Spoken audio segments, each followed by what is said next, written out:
کبھی ہمیں گالیاں دیتا، کبھی کسی اور کو گالیاں دیتا. میں تو پچھلے تقریباً 14-15 سال پہلے یہ بات کی تھی کہ امریکہ کی وہ حالت ہونی ہے کہ لوگوں نے اسے جوتے مارنے، اسے گنے نہیں جانے. یہ تو میں نے 14-15 سال پہلے یہ بات کی تھی، اور میں نے ایک مضمون بھی لکھا تھا، مجھے یاد ہے ابھی تک اس کی ایک عبارت بھی مجھے یاد ہے کہ میں جب یہ لفظ لکھ رہا ہوں تو میرے پڑھنے والے کہیں گے یار ایک نواں چلا جم پہ یہ چلوں والی بات کرتا ہے. لیکن یہ حقیقت ہے. اگر میں اس سے بھی آگے چلوں، اس سے بھی اگر آگے چلوں تو میں ابھی آپ کو یہ بھی بتاؤں، یہ میں کوئی نفرت کے لیے نہیں بات کر رہا. پیشین کوئی ہے نا، غلط بھی ہو سکتی ہے، ٹھیک بھی ہو سکتی ہے، لیکن میرا اندازہ یہ ہے کہ ابھی یہی والے امریکی یہ آپ کے اور میرے پاس مسلمان ملکوں کے پاس پناہ لینے کے لیے منتیں کیا کریں گے اور یہ ان کو پناہ نہیں دیں گے. یہ میرا موضوع تو نہیں ہے، میرا موضوع تو مکمل ہو گیا. ایسے یہ بات آئی تو میں یہاں پہ ریکارڈ پہ ایک بات کر دوں. آپ سارے ماشاءاللہ میری چیزیں ریکارڈ کر رہے ہیں، میں ریکارڈ پہ ایک بات کر دوں کہ اللہ تعالیٰ نے پاکستان کو عزت دی، افغانستان کو عزت دی، مسلمانوں کو عزت دی. اب ترقی کا دور شروع ہونا ہے. یہ بھی میری پیشین گوئی ہے، ابھی تک تو پوری نہیں ہوئی لیکن اپنے وقت پہ انشاءاللہ کہ ایک وقت آئے گا فلپین، بنگلہ دیش، سری لنکا، اس طرح کے ملکوں میں سے لوگ پاکستان میں رزق کمانے کے لیے اس طرح آئیں گے جس طرح آپ سعودی عرب جاتے ہیں، قطر میں جاتے ہیں، مسقط میں جاتے ہیں، عمان میں جاتے ہیں، سعودیہ اور UAE میں جاتے ہیں. اس طرح سے ان ملکوں کے لوگ پاکستان میں آ کے رزق کمانے کے لیے آیا کریں گے.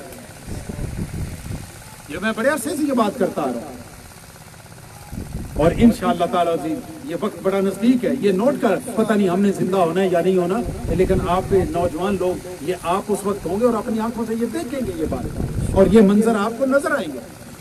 میں جو بات کرنا چاہتا ہوں وہ یہ، ہمارا ایک لبرل طبقہ جنہیں ہر وقت مسلمانوں سے اور اسلام سے تکلیف ہوتی ہے، کل کو اگر افغانستان کی حکومت امریکہ کے جرنیلوں پہ اور امریکہ کے صدروں پہ اور ان کے بڑے بڑے عہدیداروں پہ ایک مقدمہ چلائے کہ آپ نے ہمارے بندے مارے تھے، ہم آپ کے اوپر مقدمہ چلاتے ہیں، اور اس مقدمے کے جواب میں کہ جی انہوں نے بندے قتل کیے تھے، اس قتل کے جواب میں انہیں سزائے موت سنا دیں تو وہ ٹھیک ہوگی نا؟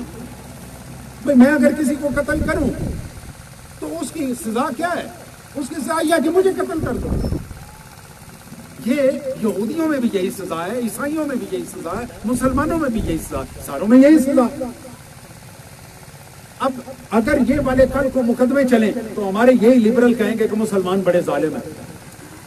یہ لبرل یہی کہیں گے کہ جناب یہ تو بڑے ظالم ہیں مسلمان، دیکھو جی ان کے بادشاہ کو لٹکا دیا.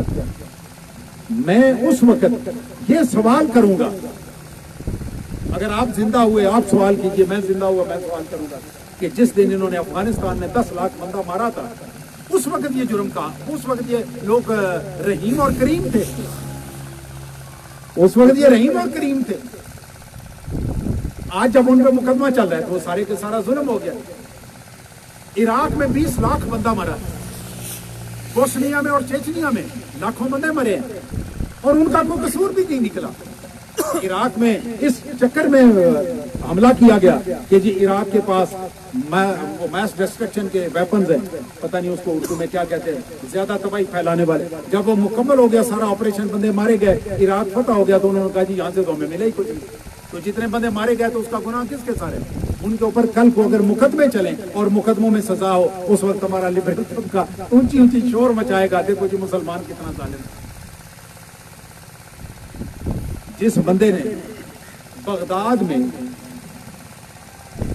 لوگوں کے سر کاٹ کے سینکڑوں میٹر کا مینار بنایا تھا لوگوں کے سروں سے، اس کا نام کیا تھا؟ Hulagu Khan. مسلمانوں نے تو آج تک کہیں نہیں بنایا، مسلمانوں نے تو کہیں نہیں بنایا، اس لیے کہ مسلمان جہاں تک بھی چلا جائے اتنا لالچی نہیں ہو سکتا جتنا یہودی ہو سکتا ہے. میں نے آپ کے سامنے آیت قرآن پاک میں 96 نمبر آیت سورہ بقرہ کی وہ آپ کے سامنے تلاوت کی، اس کا ترجمہ کیا۔ میرے پیارے دوستو، اللہ تعالی ہمیں لالچ سے، ہوا و ہوس سے بچائے اور اس کی جگہ پہ ہمیں قناعت کرنے کی توفیق عطا فرمائے۔ ہم محنت پوری کریں، جو ہمارے نصیب میں ہے اللہ تعالیٰ ہمیں اس نصیب پہ خوش رہنے کی توفیق عطا فرمائے۔ میرے پیارے دوستو،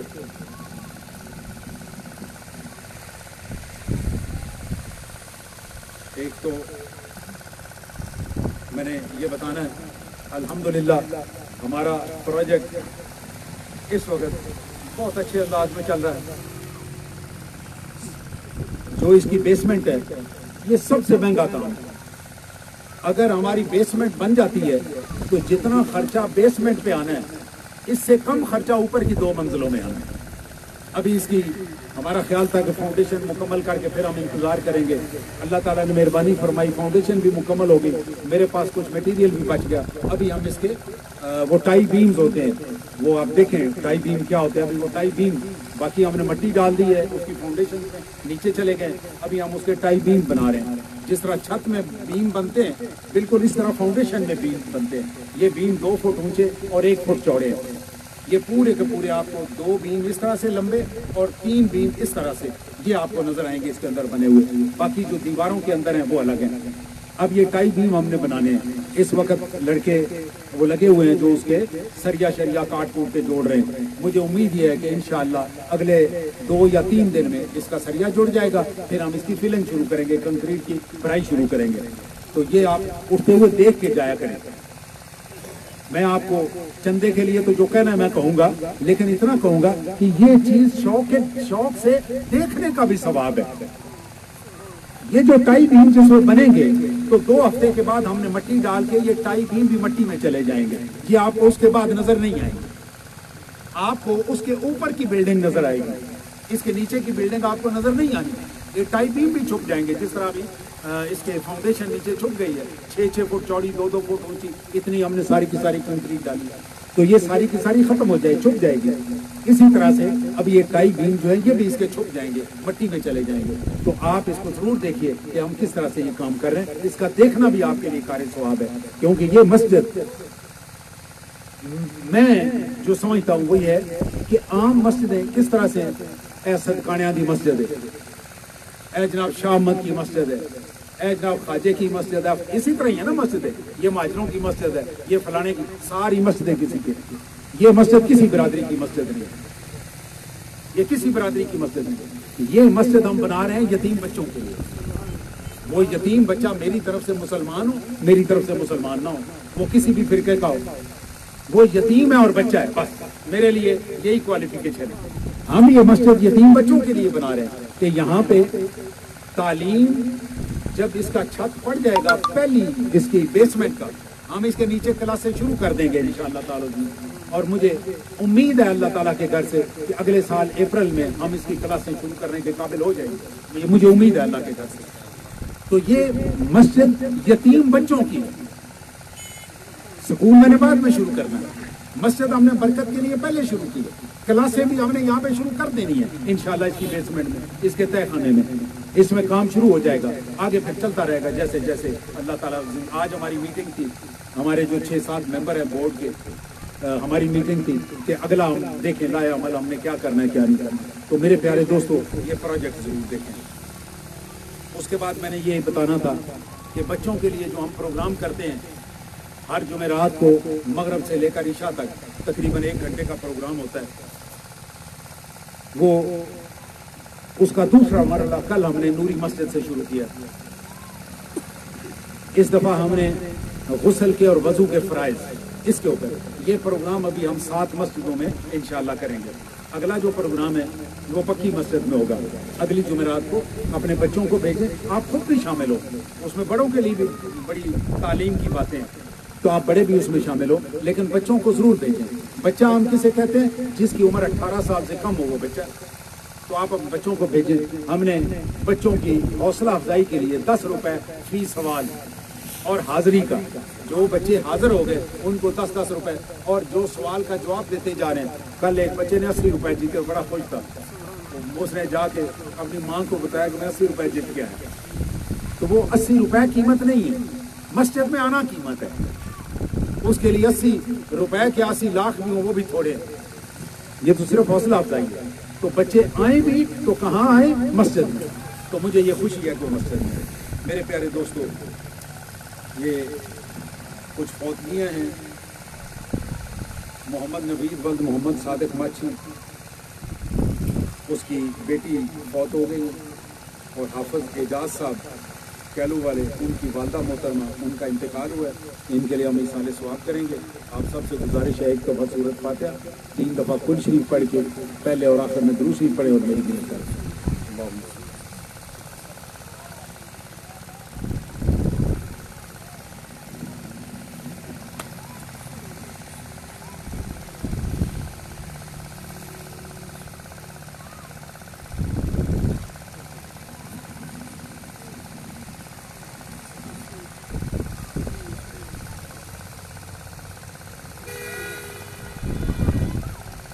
اگلے جمعے پہ انشاءاللہ موضوع ہوگا حضرت عثمان غنی رضی اللہ تعالیٰ عنہ، آپ کی سیرت۔ یہ میں آپ کو معلوم ہے کہ پہلے بتاتا ہوتا ہوں، اگلے جمعے پہ انشاءاللہ حضرت عثمان غنی رضی اللہ تعالیٰ عنہ کی سیرت پہ تقریر اور خطبہ میرا ہوگا، اور اس سے اگلے جمعے پہ حضرت عمر فاروق رضی اللہ تعالیٰ عنہ پہ خطبہ ہوگا۔ اور یہ جو ہم طریقت کے موضوع چلا رہے ہیں یہ ہم انشاءاللہ محرم کے دوسرے جمعے کے بعد شروع کریں گے۔ اس کے بعد ایک اعلان،